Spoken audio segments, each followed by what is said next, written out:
My first guest is Derryck Green. He is a political commentator, writer, and a fellow for Project 21, a national leadership network of Black conservatives. His work has been featured and cited in a number of media outlets, including Town Hall, The Daily Caller, The Washington Post. Oh, I wonder how he got in there. And many newspapers across the U.S. His PragerU courses, Who Are the Racists? Conservatives or liberals, and Who is Booker T. Washington, have over 10 million unique views across several social media platforms. Derryck also holds a doctorate in theology and spiritual leadership with a concentration in identity formation. Derryck, welcome to the Liberty Hour. It's good to be here. Thanks for having me. Well, like I said, let's hope we can dig into enough of this that we can bring some people some information and insight and kind of raise some eyebrows. I want to start. There's a lot to talk about, but I think the tip of the umbrella would be the Trump administration's memo on training and federal government jobs. So can you talk about that? Tell the people what it is and what you think about it. Sure. Last week, a member of President Trump's administration, Trump directed a member of his administration to look at some of the so-called racial sensitivity trainings and racial diversity programs that were given throughout the federal government. He directed the OMB, the director of the OMB, Russell Vought, to suspend federal monies going to these types of programs. And these programs are generally what we see when in a lot of businesses that aren't at the federal level in terms of diversity trainings, sensitivity trainings, trying to educate employees about the proper responses to racism, how to interpret racism, and so on and so forth. And these particular programs generally start out by having white participants admit that they are racist, that they benefit from white privilege, that they may be perpetuators of white supremacy. They have this way of teaching participants that America is inherently or intrinsically and sometimes irredeemably racist. And so, these are the kinds of things that President Trump looked at and said, these are the types of things that are poisoning the minds of people. And so we have a very diverse workforce at the federal level.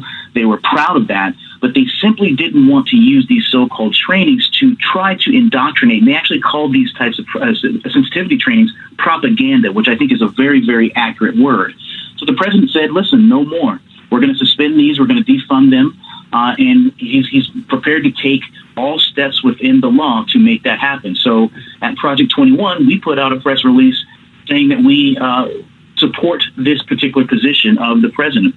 We see the logical consequences of what indoctrinating people over the course of a generation, that America is evil, that white people are racist, that black people are victims.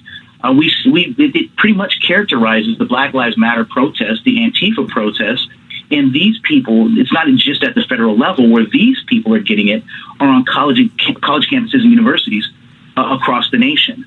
So we definitely applaud this, and hopefully more people will stand up and say, listen, we're not perfect. Racism still exists on this side of heaven, but we can do something a little bit more constructive to mitigate the consequences of the residue of what remains of racism. Yeah, that was a great intro and explanation, and I got your views out of it. And we're going to unpack a little bit of that over some time. But I got to be a little less optimistic than you. But I mean, not to say that you're. I guess you were just optimistic because you believe it was a move in the right direction, which I think so as well. But yes, we see the divisiveness of the country. So when I see this, and this happens across the board, I think a couple of weeks ago, I was talking about education and going back to school, and the same thing happened. So you made two key points I want to address. The first one is President Trump's directive. Now, I think the directive was correct, but every time I tend to be more concerned when I agree with Trump than I do when I disagree. And it makes sense, right? And you can see why. When I disagree with him, I just shrug it off. I was like, there's so much hatred for him that there'll be enough people out there that's going to fight against him, and I walk away. But when I agree with him, I'm like, no, please shut up. This is so important. Shut. When he stood up there and said it's so important that we reopen the schools, I'm like, oh, we're screwed. We're never going back to school now because these people just don't care. They're anti anything he says. So I agree with the premise, but I said, wow, I know that now, granted, part of me says it's good because there's a large swath of people out there who don't know this is going on. So it's going to bring eyeballs to it. That's true. But we both know there's going to be a percentage of people that's like, oh, I didn't really read the whole thing. I saw a headline that said Trump says, so whatever he said is bad. So I like this thing that they're talking about doing, that he's against whatever it is. So they're going to dig their heels in deeper, which is part of my concern. That was one of the reasons I was less optimistic.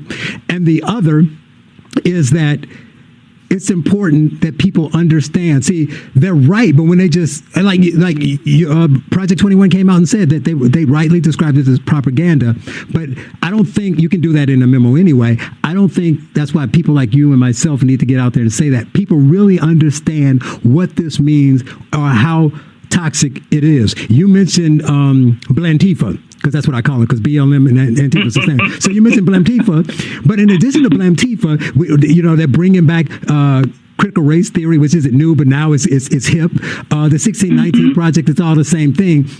And the other thing I argue is that everything comes from that, and it all comes from what I call is adjectived justice. So anytime, my premise here is anytime you put an adjective in front of justice, you have negated justice. That's right. If you call it restorative, if you call it social, if you call it even criminal justice reform, and that's something people on both sides agree with. But my argument is when you call it criminal justice reform, if you're talking about like center right people are saying, well, people shouldn't be abused in jail. Of course not. I agree with that. People shouldn't get unfair sentencing. True. Right? And then they throw in innocent people shouldn't go to jail. But that's not criminal justice reform. That's just bad justice. That's not justice, right? That's right. Because they're innocent. But what the majority of the people who talk criminal justice reform is they're putting the criminal above the people. They're like, well, let the guy out. Who cares what he does? We don't need bail. All the bail, every place that's implementing bail reform, what are we getting? We're getting more crime and more people on the street. So I say that this is a move in the right direction. It's going to get more pushback than it was going to get before. And that is the reason why I'm not optimistic about it. Listen, to your point, you're absolutely right. But listen, I have a couple of Facebook friends who immediately when they heard this reflexively, and these are people who are center-right, reflexively said, okay, well, this is good, but what are they going to put in its place? As if just because you take something away, you have to plug that hole with something else. See, this is the problem, is that they didn't. I think a lot of people aren't really well versed in critical race theory, anti-racism, and how destructive and toxic this methodology is. And so when they say that he's removing racial sensitivity trainings because of the narrative that surrounds the president, they automatically think that he's up to no good, as in he doesn't care about reducing racism. He doesn't care about mitigating the effects of discrimination that people may experience as federal workers. Well, that's not the case. The idea behind this is just simply not to try to further indoctrinate people, particularly the employees of the federal government or with the federal government, in an ideology that says America is racist and the white people, by definition, because they are white, are de facto racist. I think that's corruptive of our civic culture. So I agree with what you're saying. I just think that people really, really need to kind of read the memo and then read this type of critical race theory, read Ibram Kendi and the anti-racism methodology, so they can see how counterproductive this actually is. I actually think that anti-racism and critical race theory actually do more to perpetuate racism than it does to mitigate the effects of racial discrimination. Now, see, that was a perfect segue and setup here. We're going to go after our break. We're going to get into that because, this time goes by so fast. And what we want to do is explain to people what this critical race theory really is, what this anti-racism of Kendi really is, what it means, and how it hurts the people it's supposed to help, but also what it says to the white people who are buying into it. You're listening to the Liberty Hour on AM 560, The Answer.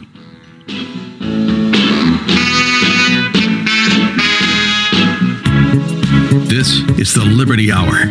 here's your host, Sean Thompson, on AM 560, The Answer. Everybody knows that the dice are loaded. Welcome back to the Liberty Hour. Charles Love here, speaking with Derryck Green. He is a political commentator, writer, and fellow at Project 21, and he is helping me teach you about the wonders of critical race theory, BLM. No, what do I call it? Blamtifa and all of the others. And so you can use that. You don't even have to attribute me. Just talk about, the problem, as an academic, you see, I can say anything because I'm not academic. So as the intellectual with the PhD standing in front of an audience, I need you to say, well, the problem with Blamtifa, you say it enough, it'll start rolling off your tongue.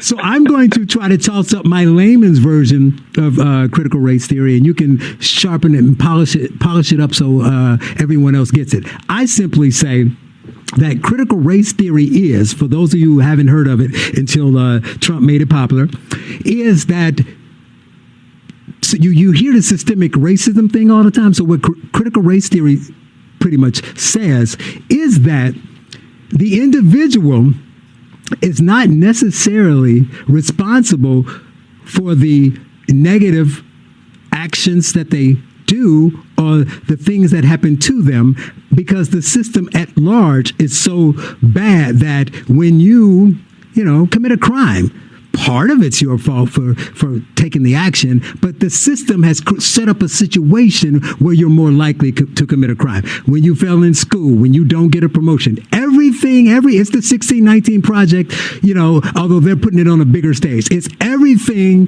goes back to slavery. Everything goes back to the system. How'd I do? That's pretty much it. The individual is subsumed into your categorization as a member of a race. They divide people into two groups, either those who are oppressed or those who do the oppressing. Mm-hmm. The consequences of your life, especially as it pertains to racial disparities, racial inequities, are not based off of you as an individual or your free will or the choices that you made or the sacrifices that you didn't make or the risks that you didn't take.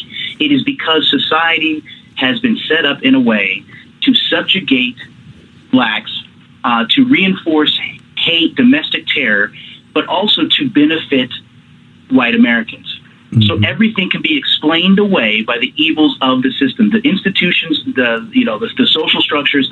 All of that is responsible for your inadequacies. So to remedy that, this is why they're structuralists. To remedy that, if it's a societal problem, then the only type of way to remedy it is a societal answer. So this is how the people who consider themselves anti-racist, which is a part of this critical race theory, is they say we are going to change social structures, we're going to change policies and legislation so we can try to even up the outcome. So they're not concerned with equality of opportunity or equality to take opportunity or reject opportunity. They are primarily concerned with outcome-based equality, which means they have to do what they can to engineer an outcome as such that it reduces the racial disparities, particularly between whites and blacks. They ignore the disparities between Asians and whites. They ignore the disparities between black immigrants or African immigrants and black. They simply are focusing on this kind of this black-white dynamic, and so that's what the entire thing is based upon. And so this is why the Trump administration said, "Listen, enough of this. This is not good," because for all of these reasons. They want to talk about systemic racism. They don't want to talk about racism. I think when you talk about systemic racism, you give racism more power and presence than it actually deserves. So I've always said, I believe racism exists. I think it will always exist because we're imperfect people. But when you start talking about racism being systemic, what you're actually doing is two things. One, it's omnipotent and omnipresent. Two, no matter what you may do to try to overcome and transcend life's obstacles, you're not going to be able to do that because of the power that's attributed to systemic racism. So what that ends up doing is robbing, particularly American blacks, of hope, optimism, and embracing the kind of habits that aren't guarantors of success, but they certainly are predictors of success and flourishing. You rob people of that. So in a sense, you're really not surprised when you see certain for lack of a better phrase, cultural pathologies or self-destructive behavior, because what we've done is, over the course of multiple generations, it's just robbed people of optimism and hope that they can self-direct their own lives. Right. And that's the reason why I tend to take a different approach. I know this is so bad, I do whatever I can to push back against it. So if I need to play, that's not true, let me explain to you why. I can play that game, right? Sure. But I think I try to spend most of my energy and time saying, okay, I'll give you your argument. The system is flawed, it's racist, and all that's bad. Tell me how what you're trying to do is going to fix it, because they can't really do that, right? Because we have the evidence. Even though it's early, it's not early in their push for this, but it's early in the move towards generally accepting it, right? And we've already seen the results of it. So let's assume you're right, because we only have 5 minutes and we can talk a lot. But so I was going to go into some examples of why they're wrong. But let's throw that on the table. Let's off the table. Let's focus with. Let's assume they're right. Go down the road they want to go down.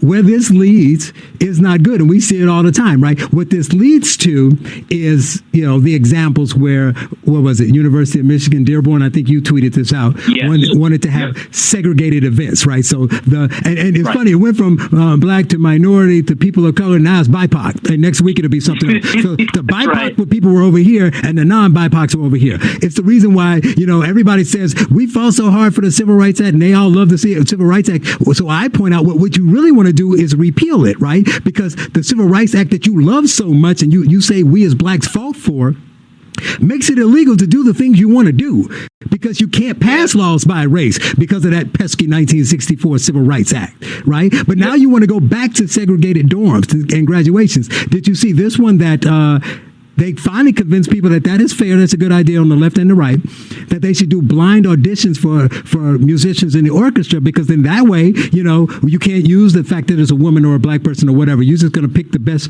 player. Now they want to reverse that, because they're like, no, we need more diversity. In order to do that, we need to see who's black so we can pick them. Yes. And this is where this is going to lead. Yes, it's already led there. And then this is what happens. It inevitably and perpetually stigmatizes black achievement, because these people, if they're trying to engineer parity on the back end, what they're going to end up doing is just simply picking people based off the color of their skin rather than the quality of what they're able to do. So if we're going to just pick a blind violinist just because that person's black, but they're not really that good, everything that blacks achieve not only is stigmatized by being the result of our color, but it ends up being the result of because white people engineered it. So in the end, it really reinforces a sense of white supremacy and black inferiority. Is this what they want to do? And I never get a clear answer to that question. That's what happened. And so I think that a lot of people, black, white, and all colors in between, just simply say, enough of this. This is nonsense. Let's just go back to judging people based off what they're able and capable of doing. And those who aren't able or capable of doing things is good enough. Let's point them in the right direction in which they improve or develop the skill set to be better. So then they can be judged based off what they can do, not because of the color of their skin. Well, see, you're good. I'm going to have you back for a whole hour, because this is just flying by. I guess we're talking to Derryck Green. He's one of the instructors at PragerU. Check out his videos, among other things. So I guess with the little time we have left, I should focus on this. Why is it that whites, intelligent, successful whites, I get the guilt thing, I get the white privilege, I get that they just want to feel good, but at some point, as this has gone on for months and they can see the writing on the wall, how is it that they're willing to support their own demise? You are technically supporting organizations that want you out of power, out of control, and out of the way. What is with them? That's interesting, and that's another 30-minute conversation. But I would say this: I think that they're not looking at the bigger picture. I don't think that they're looking at the logical conclusion of what's going to happen to the people they profess they want to help. What they're looking at is being on the right side of the right issues amongst like-minded people. So in essence, they're in it for themselves to feel good about themselves thinking they're doing good rather than actually doing good. So it's a very, very narrow, myopic view of these situations. And so I think it's just kind of almost like white self-empowerment rather than black development and flourishing. Well, is there anything you want to plug or mention and get people to look at in the last 30 seconds here? I would just tell people to go to project21.org, and if they are interested in some of my writings, they can go to my personal website, derryckgreen.com, spelled DERRYCK, green like the color.com.